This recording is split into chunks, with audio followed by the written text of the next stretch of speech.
Most people get health insurance wrong by assuming all plans are the same, but Emblem Health offers a variety of options that can suit individuals, families, and employers. Today, I'm sharing my usage experience with Emblem Health so you can see the pros, cons, and what to expect. Emblem Health provides HMO, PPO, and Medicare Advantage plans. When I signed up, I compared several plans to find one that covered my preferred doctors and offered prescription benefits. Most people get this wrong by just picking a plan with the lowest premium. Coverage details and network access matter just as much. The online portal is easy to navigate.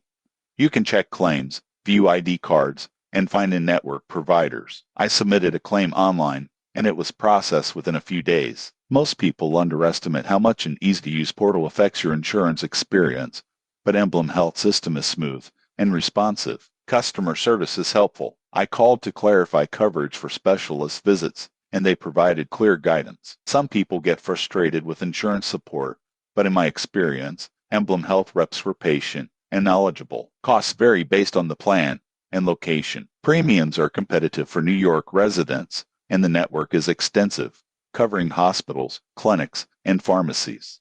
Most people get caught off guard by out-of-network costs, so always double-check coverage if you go outside the network. In conclusion, Emblem Health provides reliable coverage with easy-to-use tools, responsive customer service, and a broad provider network. If you're looking for a health insurance plan in their service area, it's worth considering. Subscribe for more honest health insurance reviews to help you make informed choices for your coverage.